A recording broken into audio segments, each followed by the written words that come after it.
This is a supernatural story submitted to the TheSupernatural.Show website by Charlie.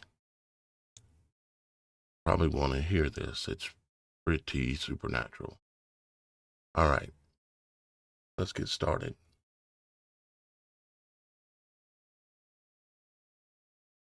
By Charlie W.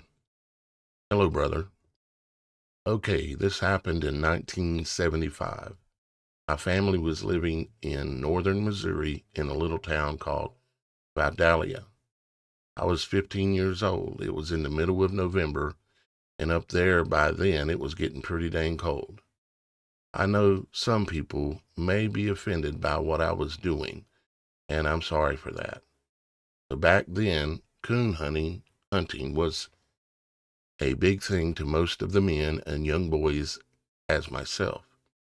In all honesty, back then a good-sized coon would bring in a minimum of $35, and a big coon could get you $50. So you understand why now. Now, my dad really didn't care much for being out in the woods in the middle of the night, and neither did my brother. So most of the time I went by myself. Back in those days, most boys by 15 were driving all over, and I was no exception. On this particular night, which was a Friday, I told my mom and dad my plans. They weren't surprised because I went 3 or 4 nights a week. The season lasted 8 weeks, and school sure got in the way of what I was wanting to do. Okay, to this particular night, I decided to go to a place called Motley's Bottoms. It was only a few miles from the house, and believe me, I knew this place literally like the back of my hand. There was a big forest across from where I parked the truck. I was facing north. It was 10 miles to the next road, and east and west about the same. First thing I always did was let the hounds out to do their business. My dad always had a couple of coon hounds, and now I know they were for me. A blue tick and a black and tan, big dogs, and they were not afraid of much. It was around 10 p.m. when I got started. I was headed north down an old creek that went for miles and miles. It was only about 25 yards wide. As I said earlier, it was cold and the creek was frozen. Snow was about 3 inches, but froze hard, and when you walked, it was loud. After about 3 hours, my dogs had treed 3 coons, and it was turning out to be a good night. I would just stretch the coons out on the ground beside the creek, and I would pick them up on the way back. Even being a young man, a 40-pound coon was pretty heavy. It was about 2 a.m., and I was about 3 miles from the truck. It was really quiet. I was trying to hear the dogs off in the distance, but nothing. Super quiet.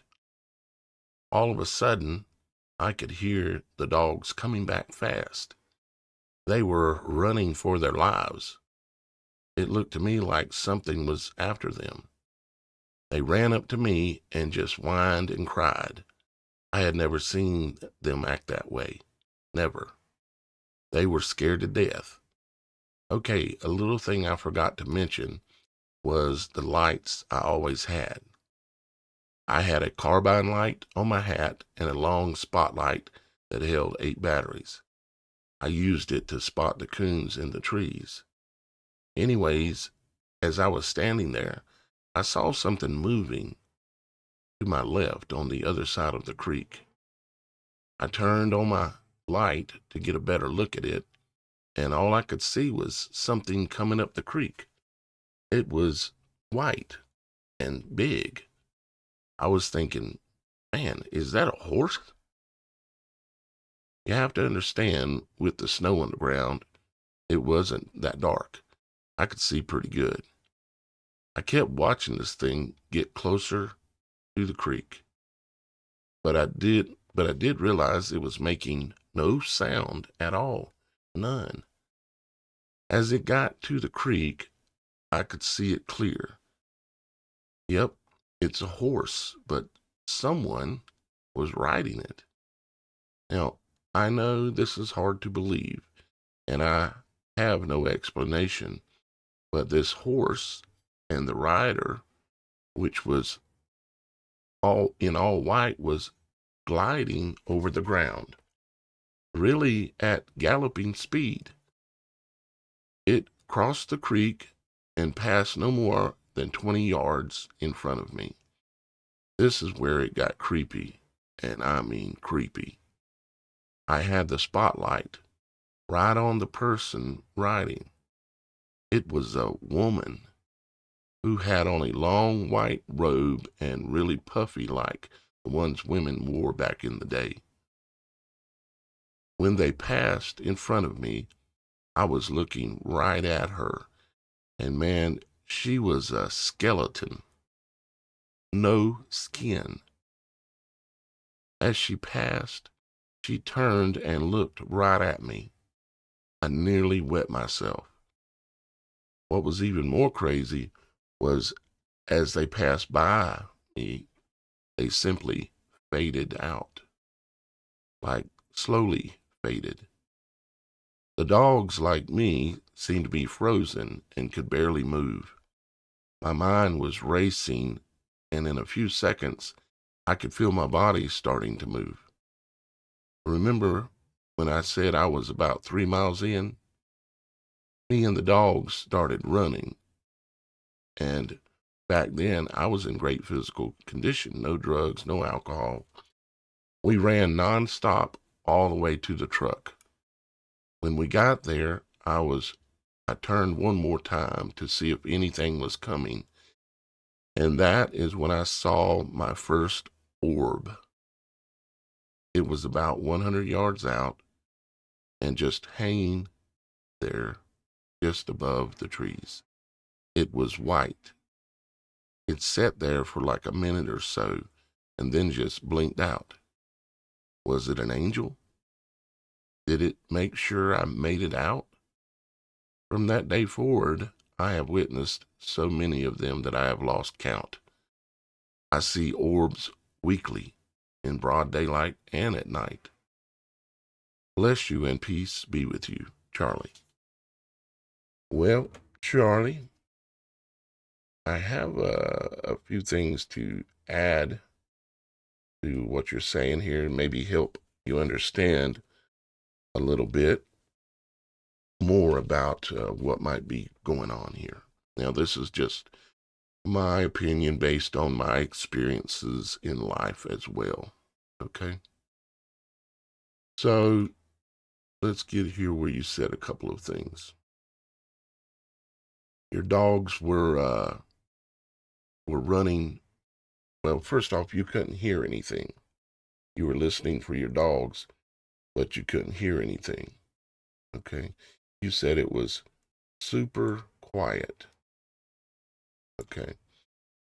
There is a phenomenon that is associated with what some people call woods people or Tabby or Sasquatch or Bigfoot and possibly even other possible creatures that they have the ability or the phenomenon exists around them sometimes where they can make sound basically not a thing, like disappear. They have some type of an ability. It's similar to how your noise canceling headphones work. If you look up the technology based around noise canceling, what you'll find is that what the technology does is it copies the sound and creates an inverted waveform that matches the original sound exactly, which to your ear and mind cancels the sound out completely. Now, I can't say that's exactly what's going on, but what I can say is that all inventions of technology are based on nature, okay? Everything is based on nature, and there are moths and other creatures, bats, and other creatures that do this kind of thing in order to hide from uh, their enemy, you might say, or something trying to eat them or whatever. Okay, they can inverse the sound and send it back to where it's coming from, and so when it hits, like if a bat's trying to catch this moth, the moth will put off a sound that matches the sound that the bat put off. And so when the echo comes back to the bat, he hears nothing. It's like the moth doesn't exist. So I have that to say about the it going quiet. Okay. Now you said your dogs, all of a sudden I could hear the dogs coming back and they were running for their lives. And it was like there was something after them. And you could associate that with the imagery that you've seen, the horse with the woman that was like bones. Uh, but I think that it's likely that the dogs had a run in with a woods person. Okay. And the woods people, they are masters of the woods and they have supernatural capabilities. You that's listening to this right now may not be aware yet of the fact that these things are real and actually exist. But these things are real and they actually exist, including the woods people.